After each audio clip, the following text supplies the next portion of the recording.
Hello guys, કેમ છો બધાય? તો આજે બધાને આપણી તરફથી હેપી કેવડાત્રીજ. તો કોણ કોણ મારી જેમ કેવડાત્રીજ રહ્યું છે? તો જો હું તો બધો પૂજાપો અને પૂજાની થાળી અને લોટી લઈને આવી ગઈ છું મંદિરે શિવજીની પૂજા કરવા. અહીંયા સુરતમાં જવા આવું બધું જબલામાં પેક કરીને લાવવું પડે, કેમ કે વરસાદ હોય કે નહીં. દહીં, દૂધ ને પંચામૃત જેવો બોટલમાં લાવવું પડે. ને ગામડે તો આપણે ડીશમાં મૂકીને એના પર રૂમાલ ઢાંકીને પછી લઈ જઈએ, અને અહીંયા તો એવું કંઈ થતું નથી, કેમ કે અહીંયા તો બહુ દૂર આવવાનું હોય. તો હું અને હેતલ બંને આવી ગયા હતા સિદ્ધકુટીર મંદિર છે મહાદેવનું ત્યાં. અને જો પૂજાની ડીશ અમારી અમે રેડી કરી દીધી મંદિર પર આવીને, અને અમારે હજી પૂજા કરવાની વાર હતી. આ બધા લોકોની થઈ જાય ને પછી અમારે હતી પૂજા કરવાની.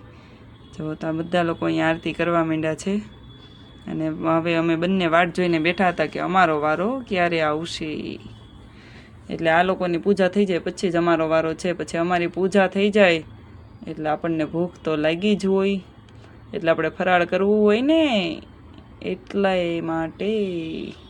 ચાલો તો જાઓ, ફાઇનલી અમારો વારો આવી ગયો છે, અને અમે બંને પેપર પર અમારા બધા પૂજાપો અને બધી વસ્તુ અમે રેડી કરી દીધું છે.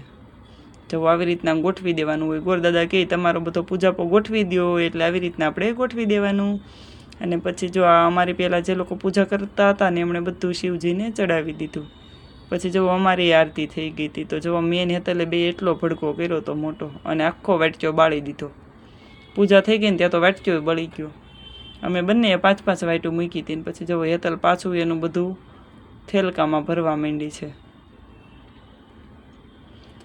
પછી અમે આવી ગયા હતા શોરૂમ પર, અને શોરૂમ પરથી પછી અમારે જવાનું હતું આ સાડીના લટકણ લેવા માટે. એટલે પછી હું અને તુષાર બંને નીકળી ગયા બધી સાડીઓ એક બેગમાં સમેટીને લટકણ લેવા માટે. જો તમે ઓમકાર લેસમાં ફાઇનલી બધા લટકણ લેવા આવી ગયા છીએ. અને અહીંયા જુઓ એટલા લટકણ હતા ને કે કંઈ મગજ કામ નહોતું કરતું.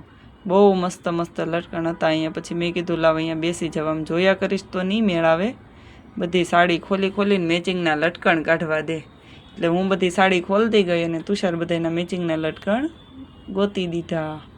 અને પછી ફાઇનલી અમે બધા લટકણ ભેગા કરી દીધા. અને પછી તુષાર કહે કે લાવો તો બિલ બનાવી દઉં. એટલે અમે તો બહુ બધા લટકણ લઈ લીધા હતા, 6-7 સાડીના જવો આટલા લટકણ લઈ લીધા. અને તુષારે ફાઇનલ બિલ બનાવડાવી દીધું. અને પછી લટકણ લઈને અમે ફરી નીકળી ગયા હતા શોરૂમ પર જવા માટે. જુઓ તડકોય નથી અને વરસાદેય નથી, એવું અધવચ્ચેનું વાતાવરણ છે આજે તો સુરતમાં.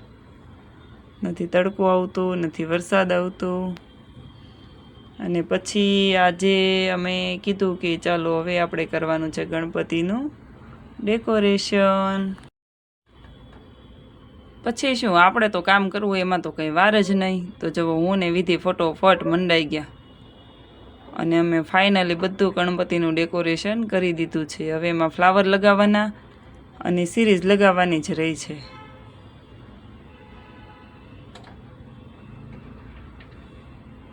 જો ફ્લાવરે ચીપકાઈ દીધા છે.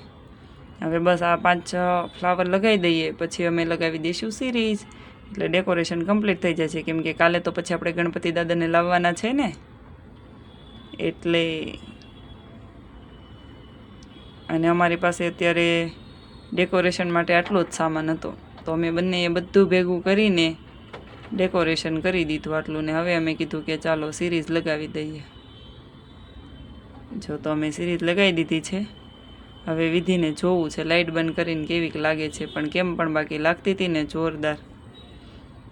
તો ફાઇનલી કામ પતી ગયું છે.